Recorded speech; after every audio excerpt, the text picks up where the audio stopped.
მოგესალმებით. მოდით დღეს ვისაუბროთ იმაზე, თუ როგორ ცვლის ხელოვნური ინტელექტი, ანუ AI, ჩვენს სამსახურებს. და ეს არ არის რაღაც შორეული მომავლის პროგნოზი. არა, ეს არის რევოლუცია, რომელიც ახლა პირდაპირ ჩვენ თვალწინ ხდება და აბსოლუტურად ყველას გვეხება, იმის მიუხედავად, თუ რა პროფესია გვაქვს. კარგ, მაგრამ შეიძლება იკითხოთ, რატომაა ეს რევოლუცია ასეთი განსაკუთრებული? ჩვენ ხომ არაერთი ტექნოლოგიური ძვრა გვინახავს ისტორიაში. რა განასხვავებს AI-ს იმ ინდუსტრიული რევოლუციებისგან, რომლებმაც წარსულში შეცვალეს სამყარო? აი, სწორედ აქ არის მთავარი განსხვავება. თუ ვთქვათ ორთქლის ძრავამ ჩვენი ფიზიკური ძალა და კუნთები ჩაანაცვლა, ხელოვნური ინტელექტი პირდაპირ ჩვენი გონების ტერიტორიაზე შემოდის. ის ეხება ჩვენს აზროვნებას, ანალიტიკურ და კრეატიულ უნარებსაც კი. ის არა მხოლოდ ანაცვლებს, არამედ აძლიერებს კიდეც ადამიანის ინტელექტს. მოდით პირველ რიგში ვნახოთ, რა გამოწვევებს და მოდით ვთქვათ რისკებს ქმნის ეს ახალი რევოლუცია შრომის ბაზრისთვის. და პირველი ყველაზე ძლიერი ტალღა ხვდებით ალბათ იმ სფეროებს ურტყამს, რომლებიც პროგნოზირებად მონაცემებზე დაფუძნებულ რუტინულ ამოცანებს ეყრდნობა. ვინ არიან პირველები ამ ტალღის ქვეშ?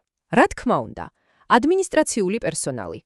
დაფიქრდით, ოფისის მენეჯერები, მონაცემთა ოპერატორები, მოკლედ, ყველა ვისი სამუშაოც დოკუმენტების დახარისხებასა და ინფორმაციის ორგანიზებას უკავშირდება.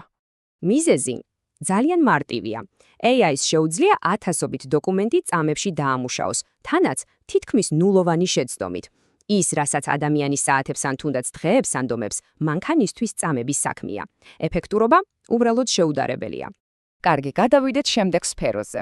მომხმარებელთა მხარდაჭერა. დარწმუნებული ვარ, ბევრ თქვენგანს უკვე გქონია შეხება ჩატბოტებთან, ხომ ასეა? დაფიქრდით. ჩატბოტებს არ სძინავთ, არიღლებიან და მყისიერად აქვთ წვდომა ყველა საჭირო ინფორმაციაზე. ეს რას ნიშნავს? იმას, რომ პირველადი, მარტივი მოთხოვნები სრულად ავტომატური ხდება. ადამიანებს კი ჩვენ ვრჩება უფრო რთული, ემოციური და, მოდი ვთქვათ, ადამიანური შემთხვევები. და ამ სექციაში ბოლო გაჩერება – ფინანსური სფერო. აქ AI უკვე ძალიან აქტიურად მოქმედებს. დაფიქრდით, მაგალითად კრედიტ ოფიცრებზე ან საგადასახადო კონსულტანტებზე. აქ AI-ის ალგორითმები უბრალოდ ბევრად ეფექტურია ბაზრის ანალიზსა და ფინანსური ოპერაციების მართვაში. და ეს ახალი ამბავის სულაც არაა. საფონდო ბირჟებზე ალგორითმული ტრეიდინგი უკვე დიდი ხანია თამაშის წესებს ცვლის. კარგი, ახლა კი ყველაზე მოულოდნელი და ალბათ ყველაზე საინტერესო ნაწილი. ჩვენ ხომ სულ გვეგონა, რომ კრეატიულობა რაღაც წმინდად ადამიანური, ექსკლუზიური თვისება იყო, მაგრამ გენერაციულმა AI-მ ეს ილუზია, მოდი ვთქვათ, დაამსხვრია. მოდით ვნახოთ, როგორ ეხება ეს რევოლუცია იმ პროფესიებს, რომელთაც რაღაცნაირად ხელშეუხებლად მიგვაჩნდა. აი მაგალითად, ჩვეულებრივი მარკეტინგული ტექსტები. AI ამას წამებში აკეთებს. ტექნიკური დოკუმენტაციის თარგმნა ან მარტივი ლოგოს შექმნა, იგივე სიტუაცია. ეს ცვლის სამუშაო პროცესს. თარჯიმანი სულ უფრო ხშირად ხდება არა მთარგმნელი, არამედ AI-ის ნამუშევრის რედაქტორი და კურატორი. და თუ გინდათ, რომ მასშტაბი დაინახოთ, შეხედეთ პროგრამირებას. წარმოგიდგენიათ, დღეს დაწერილი პროგრამული კოდის 40%-ზე მეტი? დიახ, 40%-ზე მეტი. უკვე AI ინსტრუმენტების, მაგალითად GitHub Copilot-ის დახმარებით იქმნება. ეს იმას კი არ ნიშნავს, რომ პროგრამისტები აღარ არიან საჭირო. პირიქით, ეს ნიშნავს, რომ ერთი დეველოპერი ხდება ბევრად უფრო პროდუქტიული. კარგი, ამ ყველაფრის ფონზე ალბათ ყველას გვიჩნდება ერთი მთავარი კითხვა. და ჩვენ?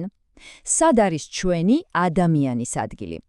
მოდით ახლა ფოკუსი გადავიტანოთ იმ უნიკალურ უნარებზე, რომლებსაც AI ყოველ შემთხვევაში ჯერჯერობით ვერ ანაცვლებს. ხომ, სად გადის ის ზღვარი, რომელსაც მანქანა ჯერ ვერ კვეთს? რა რჩება წმინდად ჩვენს ადამიანურ ტერიტორიად? პასუხი რამდენიმე საკვანძო უნარშია. აი შეხედეთ, AI-ს ჯერ კიდევ ძალიან უჭირს იქ, სადაც მთავარია ემპათია, მაგალითად ექიმთან ან თერაპევტთან ურთიერთობაში, ან იქ, სადაც საჭიროა მენტორობა და შთაგონება, როგორც ვთქვათ, განათლებაში, ან როცა გადაწყვეტილებები ინტუიციას და კომპანიის ხედვას ეფუძნება, როგორც სტრატეგიულ მართვაში.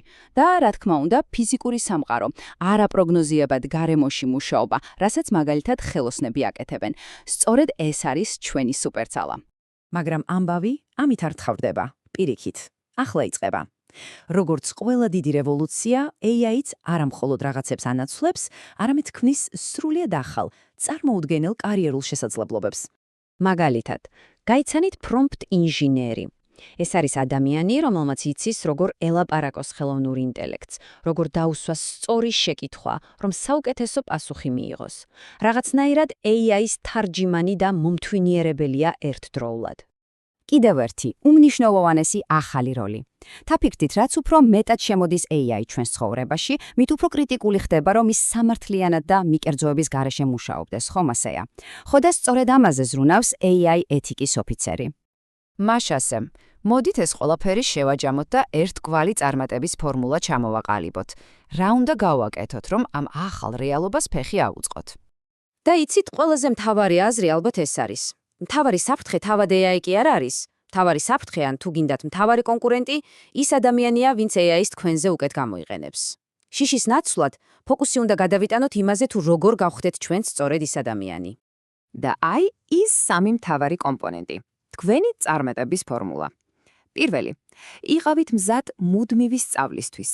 იყავით მოქნილები.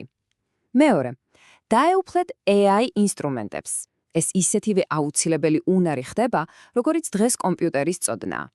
და მესამე, ყველაზე მნიშვნელოვანი. განავითარეთ ის, რაც მანქანას არასდროს ექნება. თქვენი ემოციური ინტელექტი. საბოლოო ჯამში, ყველაფერი ერთ ძალიან მარტივ კითხვამდე დადის. ეს არ არის ბრძოლა ადამიანსა და მანქანას შორის. ეს თანამშრომლობის ახალი ერაა.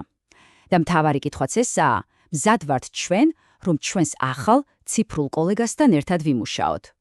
ამაზე დაფიქრება ნამდვილად ღირს.